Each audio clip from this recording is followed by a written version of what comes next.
Hi guys, welcome back to episode of DB Cars, and today's episode I'll be showing you guys Tribecar Nissan Qashdai. Let's dive straight to this video right. Alright then, so here is guys the Nissan Qashdai from Tribecar itself. So before I show you guys the interior and as well as the trunk space, let me just run with you guys the damages for this vehicle, there's any. So starting out from the driver's side, the obvious damage you can notice is that this dent right here itself, which is just right here. I think there's a small dent right between the two doors itself, so hence that is one damage it has. It also has some minor dings right at the back from other cars opening the door too hard and hitting the part of the vehicle itself. So yeah, but moving on, you got there's no real curve like this, what I can see for the right hand side, which is not bad. Windscreen doesn't really have any chip at all, which is also another good point for this vehicle itself. But let me just run through with you guys this vehicle if you guys do not know about it itself. So basically this is the pre-facelift Nissan Qashdai from Nissan itself. So basically the pre-facelift, this is how it looks like. I will probably throw on screen right now the facelift Qashdai of how it looked like after, I can't remember what year it was, but I'll just put on screen right now the facelifted version itself. So yeah, so but the pre-facelift Qashdai shared the exact same. Basically the one thing you notice for the Qashdai, if you look from the front, is it has the V shape right here, the front rail, which is carried forward on the Nissan Sylphy if I'm not wrong, as well as the X Trail or X whatever call it, but it shares the same thing itself. So basically if you saw my get-go review of the X Trail, this is basically, I think I mentioned that this is a smaller version of the X Trail itself. So yeah, but moving to the front, there isn't any damage or scrape which I can see, which is good thing. Moving on to the side, same thing, no obvious damage for this vehicle, just that X30 with the bird shit, bird poop on various part of the car itself. So yeah, last but not least, let me just show you guys the back part of the car. So back part of the car, so same thing, no damage is it, which is a good thing for this vehicle itself. So yeah, and sorry about that. And that is basically it for the trunk, the outside of the car. Let me just show you guys the trunk space right now. So basically to access the trunk, just need to locate the button right down below the Nissan emblem. Press on that and it should be automatically unleashed itself. So yeah, so press on that and release. Oops.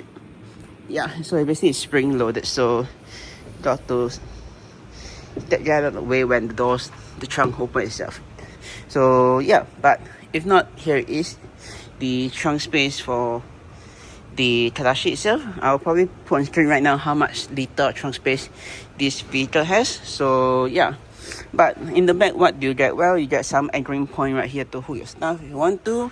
On either side, you get some storage pocket right here on either side as well, and right down beneath it, if I could lift this up, even more space. So I think by right, if I'm not wrong, you could actually lower this partial shelf, lower this down, lower that down, and technically got even more space itself. But if you want a smooth rear, you like what I mentioned, I showed you guys a few seconds ago, you could actually lift these two separate partial shelf up and you have a very smooth floor itself. So yeah, a bit hard to do one-handed, but yeah, just like that itself. So yeah, but if let's say this amount of space is still not enough, you could actually fold down the rear seat by doing that, by pressing on this lever right down behind near the seat, at the corner of the seat.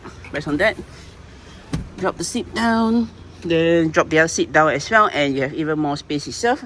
And remove this, and I think this partial shelf can technically could be hidden right beneath it itself, if let's say you do not want this to be exposed itself. So yeah, and that go back, reset its original position, just need to lift the seat back up, right, and just lock it in place, and you just got your seat back at its original position itself. So yeah, to close the trunk. Unfortunately, there's no button to do so itself, so just got to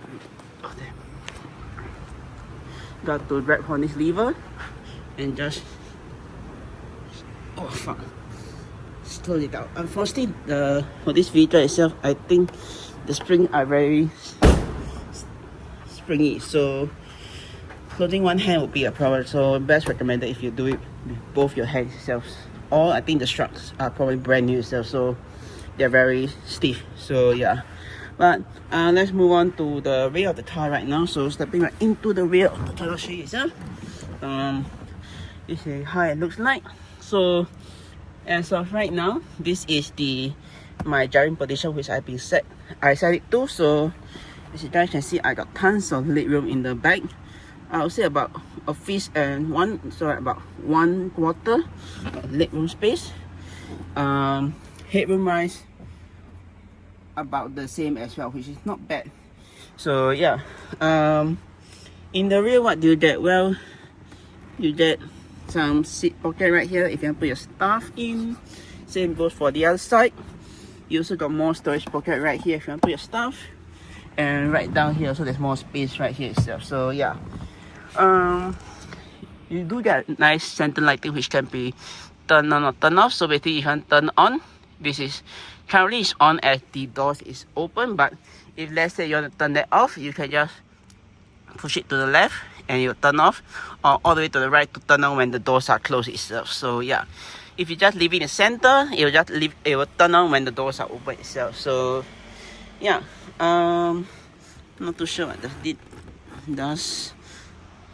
I'm not too sure what this thing here does for the seat itself, but there's no effect on it if I push forward nor I push backward itself. So yeah, but moving on, you got a center armrest right here which is quite convenient if let's say you want to put your drinks right here.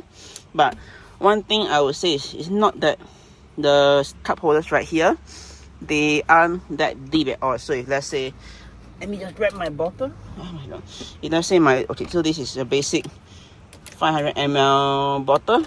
If I were to put it right here and I were to be doing a jig-jaggy pattern, this would just fall out. And if let's say you have if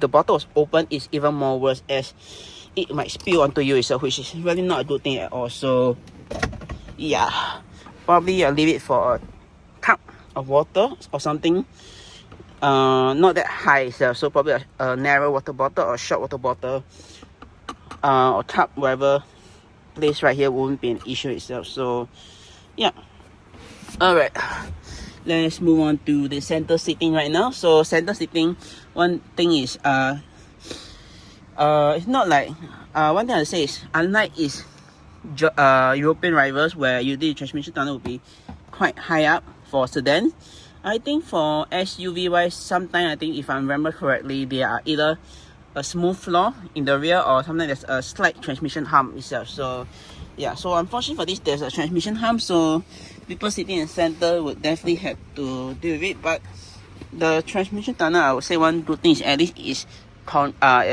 a incline to it on either side, so it won't be a big problem. But you could actually technically, if you want to put some stuff here as well itself. So yeah, and that sitting in the rear, how does it feel like? Well, fortunately for the time being, there's this seat right here has been set to its previous user, so hence the leg space wise is not even itself or not accurate itself. So yeah, but if this was adjusted to that sitting position, I think there will be tons of space in the rear itself. So yeah, but sitting in center is still not that bad either itself. So yeah, but only thing is you are very close to that itself, so probably just not the best itself. So yeah, but this is how it looks like if you be sitting 3 full grown size, if let's say there's 3 full grown size adult in the rear, I would say there's a chance that you might be touching shoulder to shoulder itself, because it's not like the X-Trail where it's a slightly bigger car where you have more space, and also there's a third row option for the X-Trail itself. For the Qashdai, unfortunately, it's a 5-seater itself, so hence if let's say you're carrying full 5 people in the back, it definitely will be a squeeze. But I think the extra also will have the same issue. Let's say the 5th person doesn't mind sitting in the back, and getting their legs in a very uncomfortable position, maybe the brace position. I don't know. Sitting in the back is, I think sitting in the back in the extra also still is not the best either itself. So yeah, and that I think that's basically it for the rear of the Qashdai itself. Let me just run through this again with you guys. So basically, you got 2 storage space right here. You got your window switches right here, and this is your door release handle to get out the car itself. So yeah, other than that, you just got some grab handle right here, grab hold onto. More hooks right here on the left and right hand side, which is a good thing. For sure, you don't really get it for the front itself due to safety. I think due to safety reasons itself. So yeah, but so far when sitting in the back, if you ask me which is better based off the current mid-size SUV wise, I would say the Hyundai Tucson is much more better in the rear than the Qashdai itself. So yeah, but other than that, let's jump to the front of the car right now. So if anyone wondering, this is how it looks like for the Qashdai. This is how the dashboard looks like. So yeah, let's jump to the front of the car right now. So yeah, alright then, let's jump out of the car itself. So that getting out the car, I would say, is a big issue because the doors open to quite wide, so that's a good thing. But oh yeah, before I show you guys the front, let me just show you guys the keys. So same as the Sylphy, you get the same exact key from this generation itself. So basically just got a unlock function, and that's basically it. So basically this key is the exact same key as you get on the Nissan Sylphy, as well as, if I'm not wrong, it should be the same thing for the extra, but unfortunately the extra is under that go itself, so you do not get this key itself. But if there was a key, I think this is something similar to it. And technically this key is also the same key that is on the GTR itself, just that the Nissan emblem being changed to a GTR, if I'm not wrong. So yeah, but this car also has keyless entry itself, which is a good thing. So basically right now the car is unlocked. If you want to unlock the car itself, you just press on this button right here. Press on the button right here. So yeah, just give it a moment. So that is now locked. So you cannot open it all. To unlock it, so just press this again, and now it's unlocked itself. So yeah, this is basically how it looks like itself. So let's jump into the front of the Qashdai right now. So this is how it looks like for the Nissan Qashdai itself.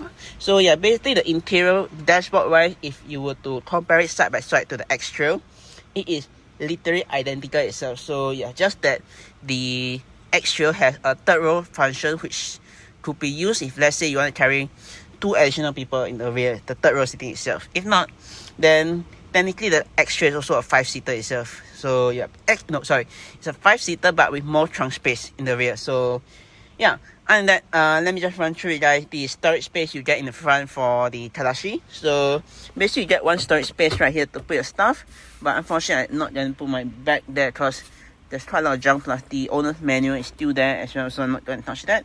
But I think it is possible to put my bag right here if I want to put inside itself. So yeah, moving on, you got another storage space right down behind the gear selector. So you got this very small storage space right here with a 12-volt socket outlet right here if you want to charge your phone. So yeah, third storage space right here is a narrow one, which you could technically, if you want to, put your phone here or your wallet itself. So yeah, and lastly, your 4th storage option is right here itself. So basically this is your glove box. So basically, your center console storage area. So basically you got this first storage space right here to put your stuff if you want to. Then you lift this up one more time. This is your secondary storage space, which is quite deep itself, but doesn't really go beneath the glove box or the transmission itself. So just basically that itself. Right inside there, technically there's also another 12-volt socket outlet right there if you want to charge your phone or plug your device in.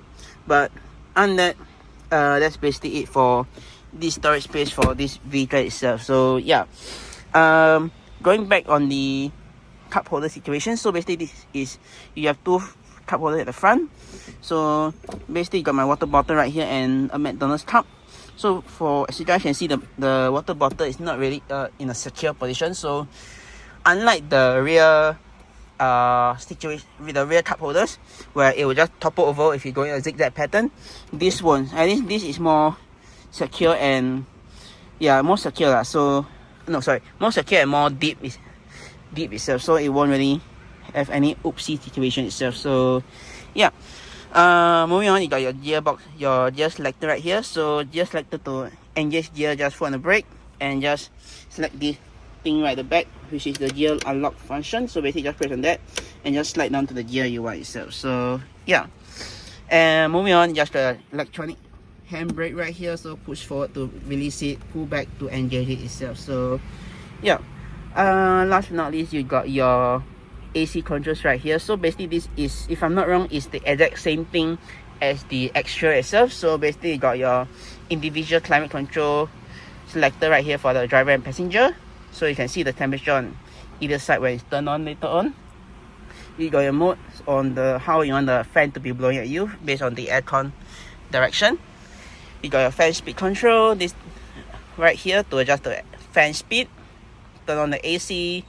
This both function on either side to have the recirculation air in the cabin itself, in the car, or you want direct airflow coming into the vehicle itself. So last but not least, in the center, you just got auto climate control, which the vehicle will adjust accordingly itself. So on either side right here itself, you just got your front and rear defrost itself. So moving up, you got your infotainment itself. So for this one, I can't really say whether it is standard from the manufacturer or was it aftermarket itself. But one thing I know is the controls right here itself doesn't really correspond to whatever input you're putting on the wheel itself. So basically, if let's say I want to increase the volume on the infotainment itself, this right here doesn't really respond to it. So it's a bit of hassle where you have to just take your hand off the wheel itself and adjust it accordingly itself. So but other than that, I won't be going too in depth about it.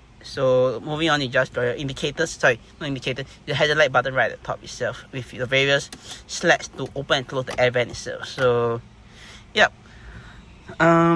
lastly, now let's move on to the steering wheel itself. So unfortunately, the steering wheel itself, the function on the left hand side really is quite useless because it doesn't really correspond to whatever thing you input on the infotainment itself. So basically, anything you want to do on the infotainment has to be controlled via the side buttons right here itself. So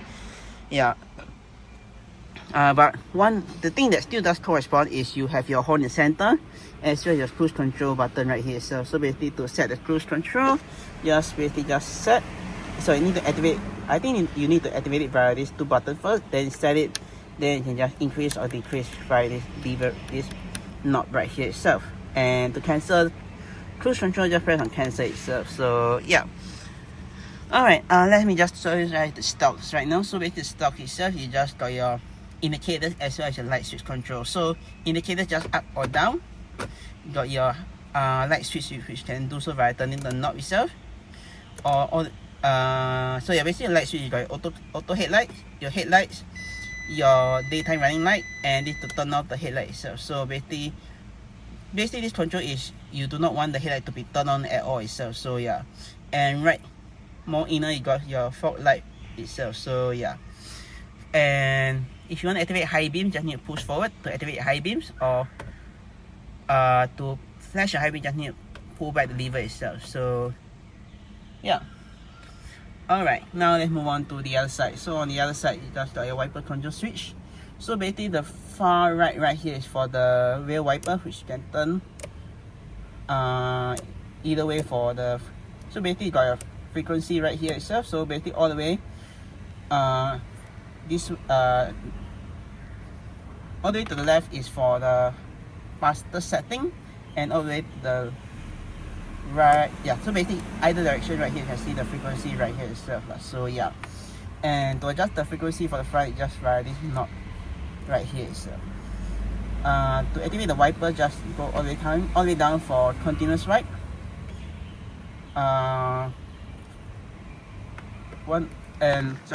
and 1 time down for auto wipers itself. So yeah, if let's say you want to manually swipe the wipers, just up 1 time and the wipers will swipe itself 1 time itself. So yeah, to wash the windscreen wiper, just need to pull back and there will be some water pressed towards you or the windscreen, and just need to, this time just up 1 time and it will just wash it itself. So yeah, lastly, just got some buttons right here itself. So basically this is for the instrument gauge brightness. This to set your trip odometer, so basically trip A or trip B. Right down middle here you got your headlight dimming switch, so basically you can just adjust it accordingly.